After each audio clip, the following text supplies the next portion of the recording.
David is one of the top agents in Brooklyn. I believe. What are you? What are you right now in listings? Top what? Top 5. Top 5 in all of Brooklyn in listings and sales this year? Yeah. Sales, I sold close to 100 and something million, 100 and change million in real estate this year. You are now listening to Talk Shop with Allon Avgi. So let's just start with this. My cousin David Avgi, an absolute beast in the Brooklyn market and Manhattan. Where do I start? We grew up together. He's my best friend growing up. Till this day, we tell each other everything. And you won't believe this, he gave me COVID. That's a lot. That's a lot. He gave me COVID. Because of him, I had COVID. I think he gave me I think he escalated my COVID. I did not spend Thanksgiving with my family because of you. And me. I think we both spent it locked up in a room. So, let's tell the story.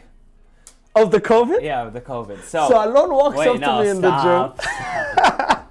I'm feeling great. I just went to Mexico. I get back from his Mexico. eyes were red. No, wait, stop. Come on. I went to Mexico. I got back. I felt a little weird because I drank the water over there. Because you had COVID. And then it went away. Everything's good. No, it wasn't. I run into my cousin at the gym. Total mistake. Like we didn't plan to see each other, anything. I run into him. I'm like, oh no way. We hug each other. We're hanging out. He's like, I don't know. I feel like something just hit me. I'm just not feeling so great right now. And by the way, Allon tells me he's feeling worse than I'm feeling. No, I told you. I was like, you know what? I'm starting to get better. I was sick like all week. So I think it was from Mexico. Like I don't think it was COVID because I got tested negative on Tuesday. Right, so but you did rapid. I did the rapid. I tested negative. Yeah. So I'm like, okay, I'm good. The rapid is known to be very... Not... Yeah, exact. I got tested negative too. I was negative. I was negative too. No, please. You were like, I'm starting not to feel good. Something's going on and I feel weird. And you know how you feel when you get strep. You always used to get strep. Always. When we were kids, I think I was getting it like 6 times a year, 7 times a year. Yeah. It was really bad. It was bad. It was really bad. bad. Then I'm like, oh, well, I hope you feel better. I love you, whatever. I'll swing by and visit. I bet he kissed me on the lips. Why'd you tell them? That's the problem. Why are you kissing me?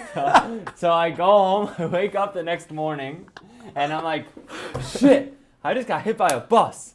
I am not feeling good. I go in, get tested for COVID, 3-day test, wake up on Sunday, get a phone call, destroyed. I didn't feel good at all, and you were feeling okay. I was feeling okay, but apparently COVID hits you within 24 hours in your system. I don't know. I don't know much about this COVID thing, but I just know that I had it. So then it hit me like a bus. And I was like, you had it really bad. Yeah, it messed me up. You had a rough few days, I remember. Yeah, it was like the first 6 days of just brutal pain. I had fatigue for like 4 days and fever for like a day after, and then I felt fine. Like I just hated it. It was like a dry cough, a little bit of fatigue, but not too bad. And I was like, yo, I had colds that lasted harder and worse than that. Like February when we first went out, we both thought we had COVID. Yeah. I think me and Allon were in the hospital for like a month and a half straight, just hospital visits, rotating. Yeah. I'm already telling him what to take. He's telling me what to take. I was like patient 3, you were patient 4. It was really bad. It was really bad. Anyway, COVID beat the shit out of me, and then I tested negative after 2 weeks, and I felt good again, and I got back to business, and now I still have some lingering effects. I'm still tired all the time, just tired. It's hard, yeah. But that's about it. I don't have my taste or smell back yet. Really? It's weird. It's weird. Can't taste food, can't smell anything. Wow, I taste. I love food. Your mom made so much food for us. I love food. I just can't taste it. I'm just like eating. I'm like, all right. So, anyway, this podcast is called Talk Shop, by the way. I love it. Talk Makes Shop sense. with Allon Avgi. It all correlates. Yep, and I could post them on Tuesdays. I could post throughout the week. Everything. We'll cut up some bit-sized content. That's awesome. And we'll go, we'll just keep pushing more and more content. You're the second person on. Oh, wow. We still haven't posted the first yet, but you're the second. That's awesome. Yeah, and I love it with the new hairstyle. Thank you. I came out cotton candy white. So this is a good podcast to have because one, other than you blowing up on social media, all of a sudden you're doing great. It's been definitely a ride. Yeah. Definitely a ride. Other than that, you're my cousin, so we always talk openly about everything. We talk every day anyway. So this is Yeah. how we grow, statistics, analytics, helping push each other. That's Yeah. What stocks we're buying, what businesses we 100 can invest with. probably every day. Yeah. Yeah. And so I think it's going to be nice to put out that type of raw footage. I love just that. us Let's talking and hitting it, you know? Yeah, give the people the one-on-one. Yep. So talk about the Brooklyn market for a second. Like let's talk about Brooklyn condos. How is the sales side right now? For those of you that don't know, David is one of the top agents in Brooklyn. I believe, what are you right now in listings? Top what? Top 5. Top 5 in all of Brooklyn in Yeah. listings and sales this year? Yeah. Sales, I sold close to 100 and something million, 100 and change million in real estate this year in condos. Wow, yeah, you had an unbelievable year. Yeah, it was a crazy year, especially during COVID. I learned how to, a lot of people were sitting home and not closing deals and scared to get out. And I was maximizing and finding unique ways and strategies to execute a lot of deals.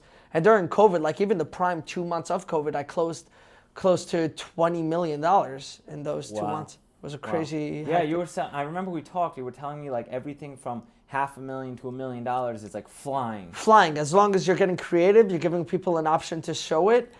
Interest rates went super low. Like today, they're pretty much free money in the market. And if you're getting creative with it, pushing people, giving them the vision of why it's a good buy right now and why negotiating is the best tactic for them to get a deal right now, then you're closing deals and you're getting things done, which is super incredible. What are you seeing in the condo market? Like not just you, what are you hearing from other people? So I'm condos. Yeah, so I'm involved heavily in the condo market, and also I have a lot of friends that are involved heavily in the condo market. And right now we're seeing, so sales are continuing to come, right? Because interest rates got all the way down to 2.5%, which is ridiculous. People are getting pretty much free money. Inflation is at 2%. It's pretty much just take it. I have buyers that got approved prior for 4.6, 4.7%, and they were approved to buy. They have the same payments on a $900,000 apartment that I'm getting them. That back in the day they could afford a $600,000 apartment. Wow. So the leverage is huge. Now what we're seeing is there is a slowdown, obviously, and prices are correcting and obviously coming down a little bit because people are not in the rush to buy. People understand that it's a buyer's market. People understand that there is inventory on the market. It's not like Long Island where a lot of people are moving to the suburban it's a area. seller's market here. Exactly. Over there, it's more of a buyer's market. But because the interest rates are so low, people are still coming in. And a lot of developers, if you realize, I remember we talked about this, a year or two ago, they stopped buying property when they saw a lot of corrections happening. A lot of developers took a step back. For example, I worked with a developer that was buying like 10 pieces of land, at least per year.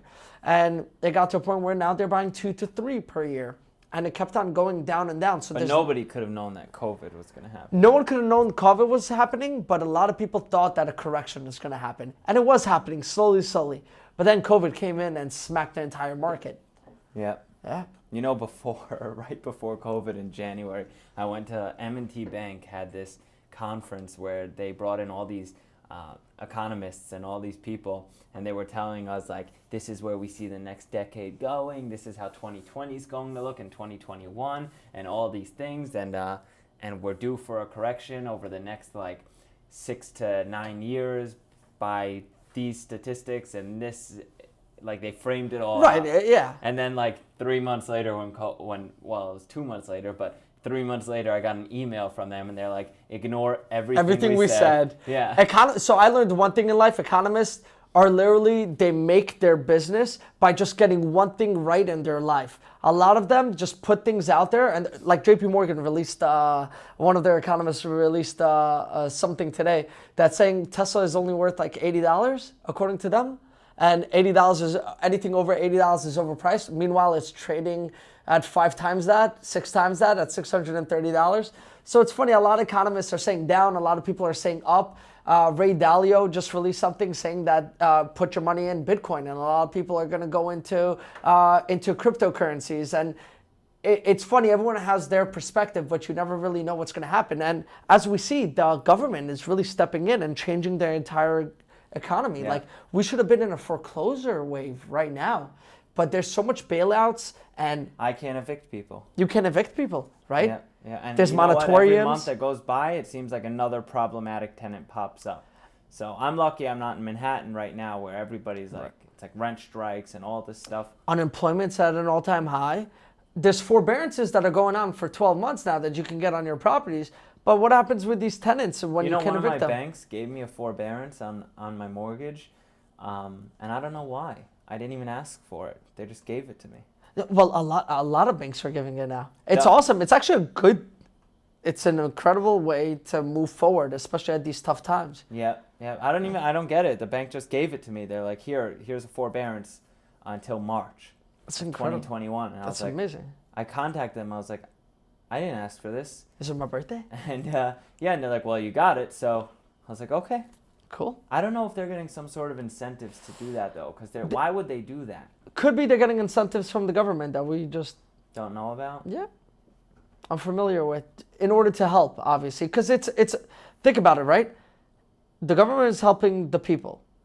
But then the landlords, the tenants, they're getting help. They're not getting, but like, what about the landlords that can't pay their mortgages? What Yeah. about the landlords that literally maximized their LTV? They're buying 3 caps. Yeah. And they're buying 3 caps, and literally if a month goes by and no one pays them, they have no way to pay the taxes and expenses. That's what I don't understand about the taxes. Like, how are you going to still tax me and give me violations, but not let me evict and collect rents?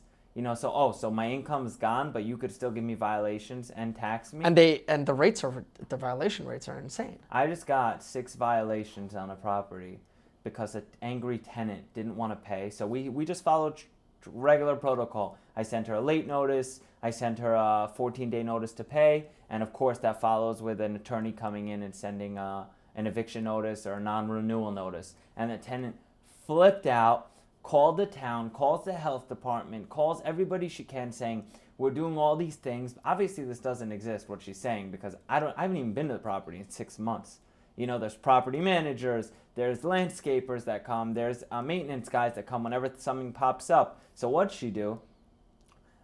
She turned off the, she did something. She broke Turned off the something gas in or the house. water. Yeah. Yeah, these are. And then she called and she said, you shut me. No, something like that. I don't know if she said I shut her down, but she called the health department and said that nobody's fixing it. So they sent an inspector, and then and they contacted the town, and it became this whole thing. And I'm like, we were never notified. Yeah. You know, 100%. and second, now that we are notified, we'll send somebody today to fix it. And she didn't let him have access because she knew she just had to plug it back in. And that was the end of it. We responded to the health department, the property manager, and they're like, okay, it is what it is. But you know what doesn't go away? The violation. The violation's still there. Now we still have to go to court and deal with all of that. And that's the problem, right? Because somebody has to appear. You have to pay them to appear. It's same thing. So I focused a lot in new development, and same thing when I was in new development. A lot of times in Brooklyn, it's not like Long Island where the houses are detached. In Brooklyn, it's either semi-detached or fully attached on both sides. So a lot of times the neighbors are always going to try extorting you for money, or they don't want to help you out. So you get to places where you have agreements with them, where you're paying them money in order for them to allow you access to work, if you need to go through their yard, if you need to put protection, whatever it is, and so forth. And a lot of times they extort you regardless of how much you're paying them. They're always calling the Department of Buildings on you, putting violations, trying to get more money on you. And even if you have an agreement till the building is finished, once you finish the building and they stop getting money, guess what? A lot of them continue calling. And sometimes they can hold you up. I know a developer that's stuck with a property 4 years because of the neighbor. It's insane. You know what's interesting that we should talk about? Because in my audience, I have a lot of realtors that follow me. So they're not developers. Okay. They don't buy and rent. Maybe they want to, and they probably will. I know I'm speaking directly to a lot of people right now because people tell me all the time they want rentals, right? But why are you such a good realtor? And you just started that last topic we talked about by saying, I work with a lot of developers and I worked on a lot of development. Correct. But what did David do, right? That's so great and brilliant and hardworking, and it just goes to tell you about his character and why he does so well. And you'll elaborate on this more after I briefly talk about it. But David would step in with a developer and say, he would work the deal backwards. He'd say, what do you need? And they tell him, this popped up, this popped up, this popped up, and by the way, the plans, I don't know how to pick material. Help me with the material. And David would run to the supply houses and pick material and sit down with the designers and give them layout ideas on what's selling in the market and run around. I'm talking about a month worth of running around and bring it forward to the developer. And then the developer would turn around and say, David, you have the exclusive on my 7-unit building with a $8 million sellout. I offered more than the job entailed, and that's what got me ahead in life. A lot of times I feel like people in life, there's a job status, right? And with the job, there's the description of what you need to do. That box, And if you stay within that box, yes, you'll be a great number. You'll be a great sheep. You'll be a great person that's following the rules, but you might not get ahead in life and you're not giving yourself any competitive edge. And especially in the broker and agent market, which all of you know, it's the most simplest market to get into. In New York, you need 72 hours plus a school and state exam, and guess what? You're a real estate agent. And it's so simple to get into, which makes it so difficult to make money. That's why a lot of agents are not making more than $20,000, $30,000, $40,000 a year. Yeah. And we know that most agents quit after their first year. Yeah. And the thing is that I struggled for the first couple of years, and Allon knows everything, knows how hard I worked, how much I struggled. I started off so young. People were having a tough time seeing a young kid, giving them money, giving them investments, closing deals with them. And I got to a point where, I was trying to be like everyone else, and I realized that I don't want to be like everyone else. I started creating my own lane, and I started creating my own personality and what I offer. And I started learning about so much more. A lot of these agents don't know about new developments, don't know about condo books. They don't know about tax abatements. They don't know about construction and materials and how it works and DOB and sign-offs. And that's not in the job description. It's not in. Your job description is sell, sell, sell. Bring the contracts in and get the listings, right? I remember when you called me 3 years ago and you go, Allon, I'm not looking at percentages anymore. I'm not looking at me making 6%, 4%, 2% split. I found a deal for someone. He said, I'll give you $10,000. It was under 1%. I said, let's do it. And you know what ended up happening? 2 years later, you got the whole building to sell out. 100%. It's building that connection, right? So a lot of times agents are... Something in life, not just being an agent or business, ego will always set you back. The second you think you deserve more, then people will be like, okay, you're replaceable and I'll get someone else that's willing to take less. Now, you got to know your worth, but at the same time, you can't let your ego get you. So it's not about the percentages. Sometimes it's about just making the connections, finding the right person, helping them out, and they end up giving you so much more on the back end. So yes, at a certain point, I changed my entire mindset. I saw everyone not willing to negotiate, and they end up losing listings and not getting ahead. When I'm like, okay, I don't want to lose listings. I'll accept $10,000 and I'll take this building and then I'll take my 6%.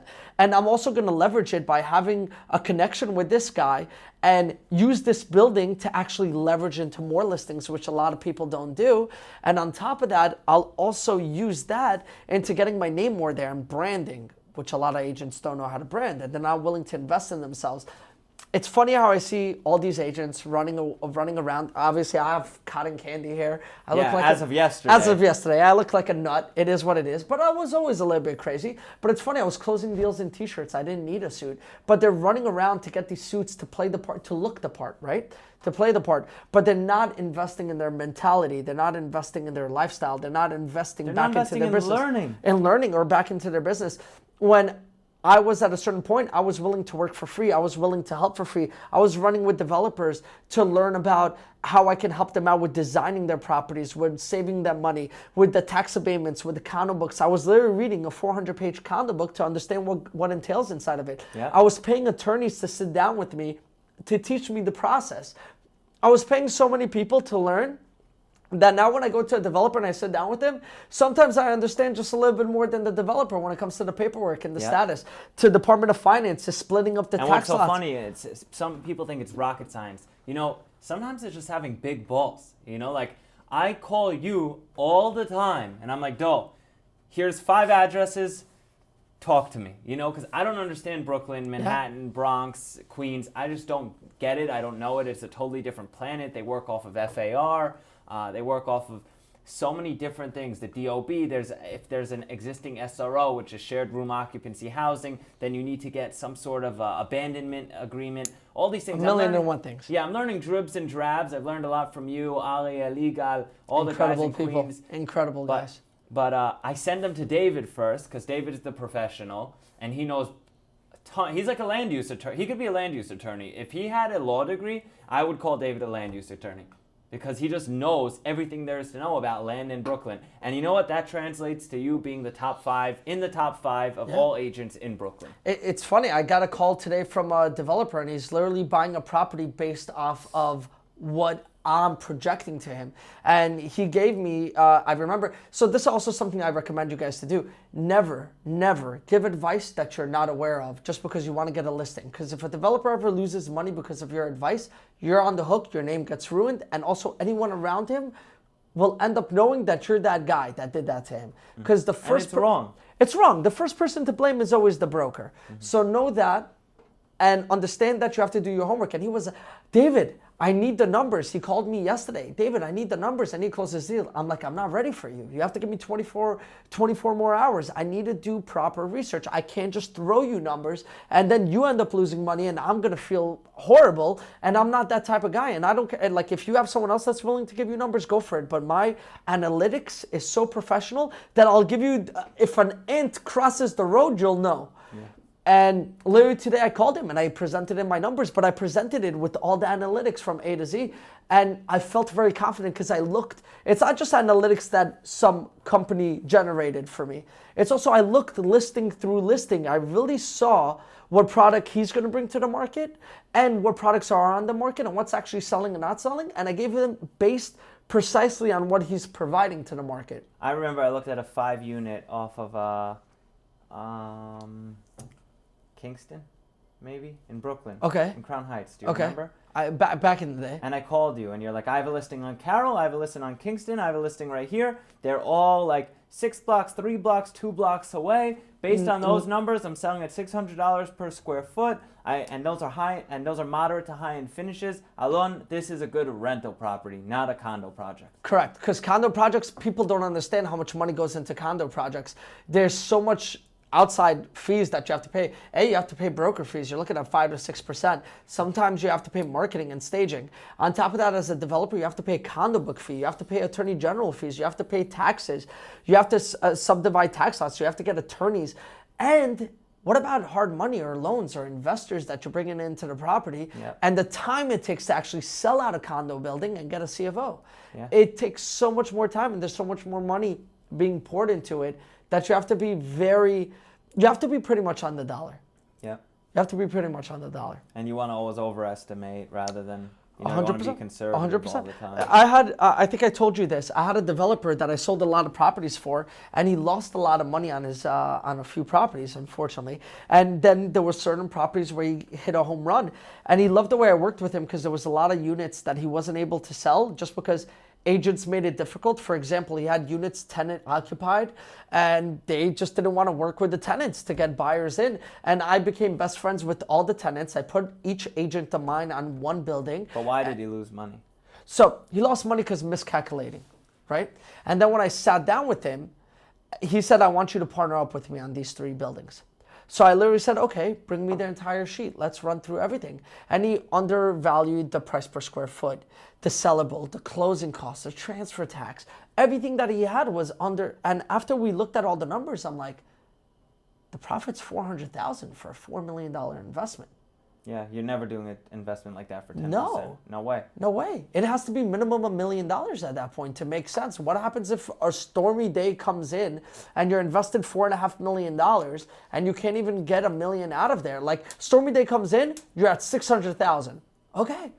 And I told him, he literally has 20 projects right now. And probably close to 8 of them are not going to produce any money. Wow. And I told him, why do you need all that headache? Instead of taking 20 projects on, take 4 or 5 good projects on.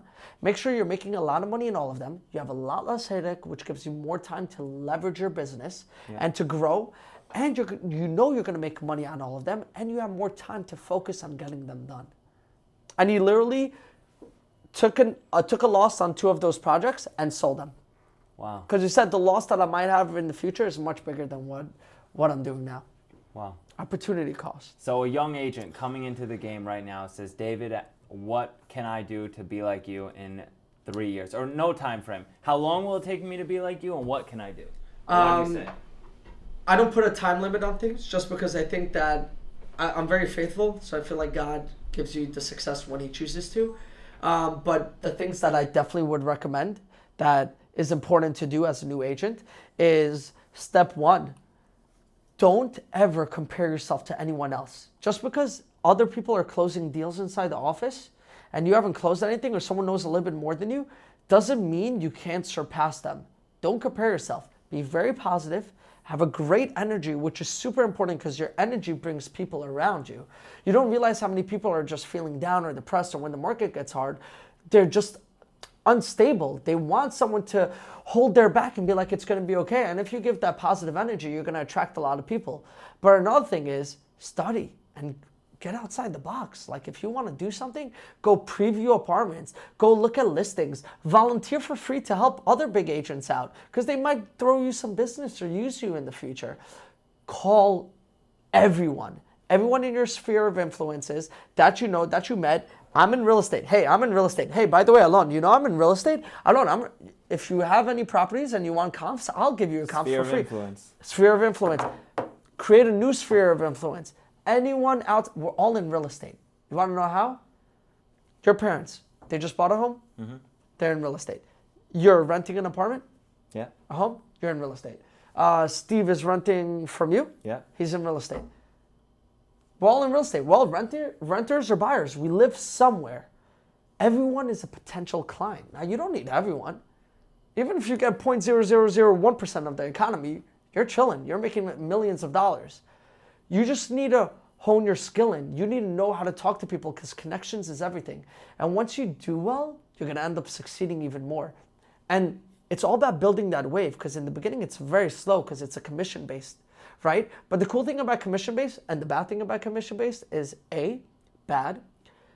If you don't produce, you're not going to make money. You're making $0. The good thing about commission-based is the more you produce, the more you're making money. There's no glass ceiling. There's no cap. No one's telling you for this job, the maximum you get is $100,000 when you get to there. With this job, it's literally you can make 100, you can make 0, you can make 1,000,000, and you can make 10 million. It's up to what you produce. Yeah. And with that in mind, it's all about knowledge. It's all about building connections and about knowing that with time it comes. It's about referrals. A lot of my business today is a lot of referral based. I have developers that just know me word to mouth. I have so much on the market. I remember when you got a call while we were together and a potential client developer told you, David, I'm going to be in Shul tomorrow at 5 a.m. Meet me there. And you're like, okay, 5 a.m. it is. I'll see you tomorrow. Yeah, and I literally woke up at 4 a.m., showered, and I went to pray with him because for him, religion is a lot, and he wanted me to pray with him. And guess what? It's a good thing you grew up religious. You want to laugh? Yeah. I actually had a closing for him last week, and I closed 5 of his units in the past 4 months, and he just gave me an 8-unit building. Wow. In Malcolm X. That was X. a referral. Yeah, and now he just gave me an 8-unit building, and introduced me to his investors who are trying to give me another 8-unit building on St. Mark's in Bed-Stuy. Wow. So just by meeting someone and helping them out and waking up early in the morning and doing things that are uncomfortable and dealing with tough tenants and befriending and throwing money at people if you need to in order to make them feel happy and get in the door, you end up building quantity. And that quantity translates. Even if you're taking a 1% discount compared to other agents, if I'm closing 100 deals and someone else is closing 2 deals a year, which I remember when I was first starting in offices, if someone sold 1 unit a year or 1 home a year, that's like, oh, you're doing well. Yeah. You know, you have rentals, you're selling 1 a year, 2 a year, but like, I want to sell hundreds a year. I want to sell thousands a year. Yeah. Right? And that's a different league. That's when you have to upscale yourself. Definitely. Yeah, and also don't be afraid to invest in yourself. A lot of agents are scared. A developer calls them, I want you to invest into staging. If you know the product is going to sell and he's not willing to invest in it, and it's well priced, the finishes are great. Right? He invested $4 million. Right, and the developer is willing to pay you the great commission, 6%. But you put skin in the game. But you put skin in the game. Don't be scared to put skin in the game. If you don't shoot, you can never miss or you could never even score, right? So a lot of times I had moments where I lost a lot of money, and you know that I put skin in the game and the developers couldn't come through with the C of O, certificate of occupancy, which was messed up. Which was messed up, and it's fine. but they couldn't come through with a lot of things where I ended up losing a lot of money. I love how you have 2 phones on the table. Like, Just you gotta kill me. balance it out. When did you get the second phone? I actually got it not too long ago, and it just Obviously, I saw you like 2 weeks ago. You didn't have a second. Yeah, so phone. it was I saw you like- last night. So a month ago. Just because I needed to balance it out, it started getting overwhelming. What? The calls, business, everything. So it's like, okay, this is for that, this is for that. You know, obviously with everything, and You're it's funny. like, yeah, and so pretty much put skin in the game. Don't be scared. If you don't shoot, you'll never And miss. another, you brought up about people looking at other people and what they're doing. Don't compare yourself Don't ever to anybody compare else. yourself. Be you know different. what? When other people make deals, a lot of people don't know what's going on behind the scenes. 100%. You know, like I'll even name drop like the Alexander brothers. First off, their Big boss. father's a developer, Correct. right? And their father gave people opportunities 20, 30 years ago. Who are giving their kids opportunities That's it. today. So a lot of people look at them and they're like, "Oh my God, I can never be like that." All these things. It's not and true. It's hard. It's impossible. Like they're amazing. All these things. Yeah, they're amazing. They work hard. They live a great life. They're fantastic on social media. They're really incredible. cool. But their father gave people opportunities. That translated to them getting opportunities. Real estate's And they also extremely work really generational. hard. And they also grew up in a family where they learned so much about real estate. Their father is a genius. They are geniuses as well Yeah. in their craft. They are incredible at what they They do. grew up in Manhattan, Miami, and Israel, so they know everybody in those areas. 100%. And they're in those circles. They and would influence people that can give them knowledge. Yeah, 100%. And business, right? 100%, They're I landing completely these agree. tremendous deals. Now let's talk about Ryan Serhant, right? He's one of the biggest social media followings in real estate. He's incredible. And then I worked with him on many buildings together. that's it. And guys like, I remember when you did on $1 Million Listing. Yeah. And then guys like Gary Barnett from Extel is giving Serhant a full building because Serhant could leverage his entire social media and boost the Extel brand. Exactly. Just because A, Excel brand can go up, and also B, he in times where it's tough, he has such a big outreach that he can reach more people than any agent can ever reach. Yeah. And he might close an extra few deals. And Ryan's incredible at his craft too, but he's also incredible in branding. He's incredible in everything that he's doing. Yeah, he is. And that's what you got to do. You got to create your own lane. Don't compare yourself to others. Always add knowledge. Always try getting ahead in life. And when you do that, you will end up succeeding as an agent. You will end up growing. You will end up shocking yourself by how far you get. And it's all about the knowledge you have, because if you can't give people value, then they won't give you value. And it's all about everyone. You got to understand it's a business relationship. If they can't get something from you, then they don't want anything with you. And it's true. And it's sad, It's true. but it's true. Why? I'm the definition of that. You know how I am. I even told 100 Marlon, I was on his podcast. You remember, Steve? When I was on Marlon's podcast, and one of the first things I told him is, Marlon, if you don't provide value to me, and we're not very good friends, childhood friends, we don't have things in common, we don't travel together, things like that, I don't want to know. I don't want to be near you. I don't have any reason to be near you. I'm too busy. 100%. You know, life is too much for me to spend time to just teach you something when I can't gain from it right now. We're both young and ambitious. But you know what? You called me and you told me I have a podcast. I want you to be on my podcast. And what I say, get to my office. Here's the address. I want to see you here and let's do it. And I 100%. told him at that table, this podcast is going to take you to new places. Because you're opening the door for yourself with In people. so many ways. Yeah. And also the people that you might... He's got 1,000 unique listeners on every podcast right now. I spoke to him 3 That's days incredible. ago. Yeah, he's doing and you amazing. can, and it only grows. Like me and you started, so another way of investing back into ourselves, social media, right? Yeah. But the difference is I started a social media business back then, and you were working on your brand, and you exploded your brand, and I was... By literally applying social media. But then again, other people can do it as well. They don't course. even need, you don't even need, like, I'm spending a lot of money and you're spending a lot of money on videographers, editors, everything. But you can do it yourself, and you don't need to produce a million videos a week. You can do one video a course. month. You can do it yourself. Buy a camera, talk to the people, give them some education, and you will not know how much you can blow it up. And it's funny how just implementing that and putting out some knowledge to people. I got hit up by so many people. I can't even tell you. I was away this weekend. People came up to me. They were like, David, because I saw that. You were putting it all over Instagram. People just kept coming up to you from TikTok, it's insane. right? And thank you for the knowledge you gave me. I ended up buying this home and I ended up looking into this and I just got my Wow. license and I closed my first deal and I'm like, wow, that's so incredible. And they're like, you taught me so much, and it's like, And that's the thing, right? When you put out knowledge, you're going to get people that are going to love you. Yeah. And you're going to get people that you're going to help out. This And guy, Handsome Homebuyer, said you have to selflessly give to be a real good content creator. And I like that. I think it's so true. But on that note, Dole, I love you to death. I have to be at a building in 15 minutes from now. Let's get it. I'm already going to be late. That's it. We're gonna get another. We're gonna hear about another closing soon, hopefully. Yeah, I'm meeting all the tenants. They got there 10 minutes ago, and it's a big building, so I love it. But I lesson gotta learned: go. if you can't give, you'll never know how to receive. Always try upping your level. Always learn more, and always try being creative and thinking outside the box. Do more. And do more. I love you. No excuses. Love you.